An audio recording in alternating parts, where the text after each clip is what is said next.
What's up sa inyo mga kabayan? Magandang araw sa inyong lahat at Merry Christmas, no mga kabayan. At syempre, meron naman tayong bibigyan ng reaction video, no mga kabayan, dito sa naganap mga kabayan na pamimigay ng ating dating Pangulo or ng pamilyang Duterte sa ating mga kababayan na pamaskong handog mga kabayan. Meron kasi mga kabayan na isang citizen, no, Filipino citizen, na sinasabi na nagbigay din ng Nograles mga kabayan ng pamasko. Ay ang problema mga kabayan ay pinagtatawanan yung pamaskong binigay ni Nograles dahil nga naman mga kabayan ay tipong pangkapi lang, no, ang binigay.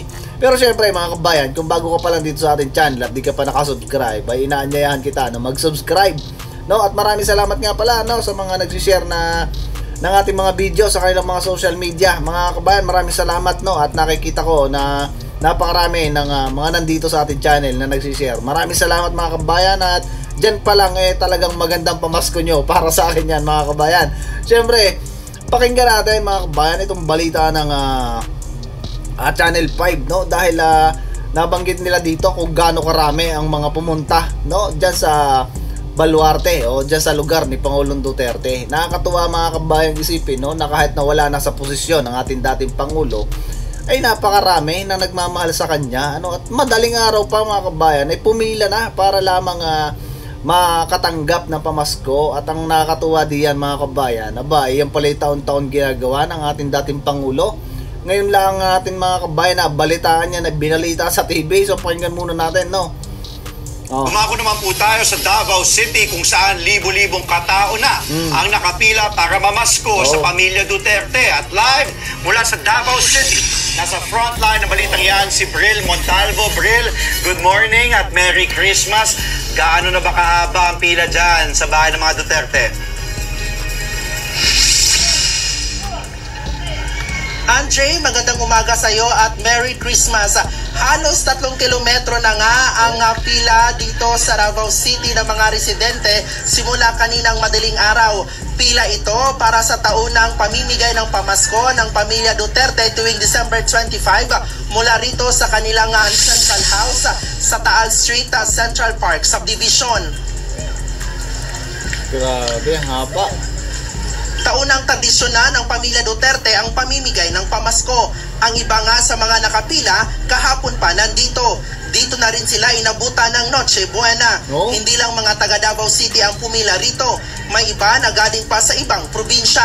At nakakatuwa lang mga kabayan, ano? Kita ninyo, nagtiyaga itong mga kababayan natin na pumila. Yung iba kasi daw dito mga kabayan, sabi nung kaibigan natin na nandyan din sa Davao, yung iba daw dito mga kabayan pumunta lang para makita ang ating dating Pangulo at si Vice President, no? Napakalaking pagkakaiba mga kabayan pagka yung mga trapo na politiko yung namimigay, no?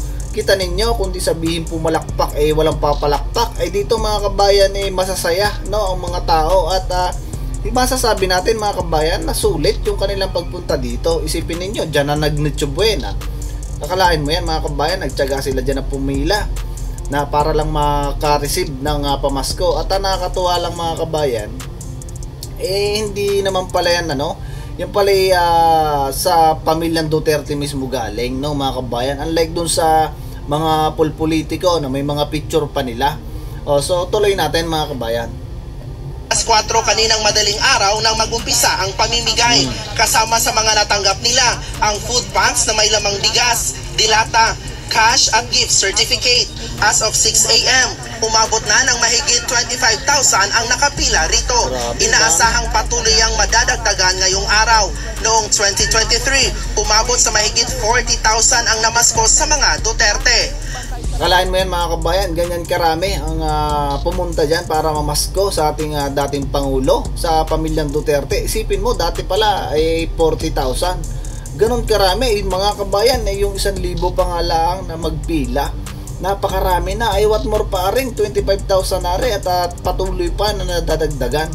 Isipin ninyo yan mga kabayan. So panoorin natin mga kabayan yung isang babae naman na nagtatatawa, no, dahil dito sa pinamigay naman ni Nograles mga kabayan na Yan, yung pamasko din. Ay, isipin niyo yan, gaya, napakalaki ng budget may mga budget mga kabayan 50 pesos. Ikay naman, pakinggan nga natin to mga kabayan. Nakakatuwa itong babae na to Oh. Po ate. Merry Christmas po. Masaya po ang lahat. At ayun, masaya. Boy, palike po sa mga hindi pa nakalike. Ayan. Pick up ng taga. At ang kanina na.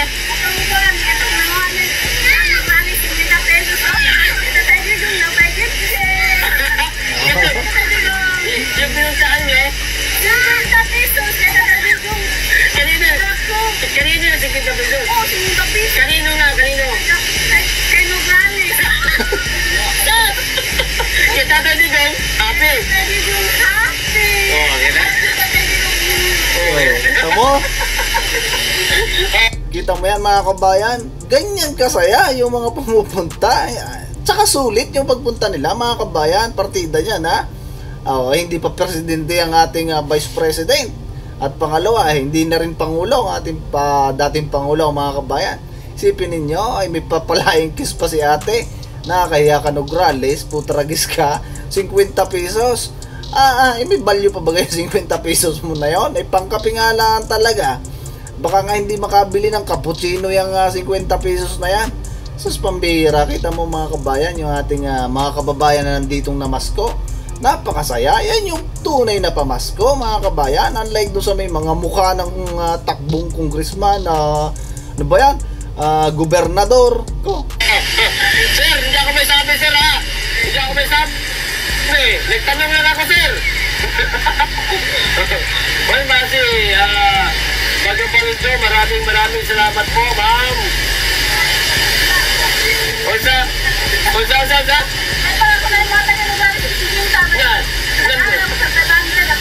Kanya nag-taxi pagod mo. Pag-apot sa pila.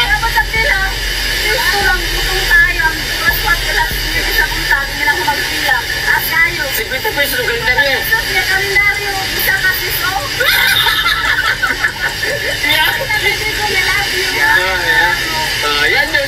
Yan yung sinasabi natin mga kabayan na napakalayo talaga ng mga Duterte sa mga plastic na politiko. Yan yung tinatawag mga kabayan na totoo na may malasakit sa ating mga kababayan. Isipin mo, magbibigay ka na nga lang ng ayuda, hindi mo pa iigihin, may budget ka naman. Napakalaki ng mga budget ninyong mga congressman kayo Ay, kita mo yan mga kabayan, 'di ba? Dito mo makikita kung paano pahalagahan ng ating dating Pangulo or ng pamilyang Duterte yung mga kababayan niya.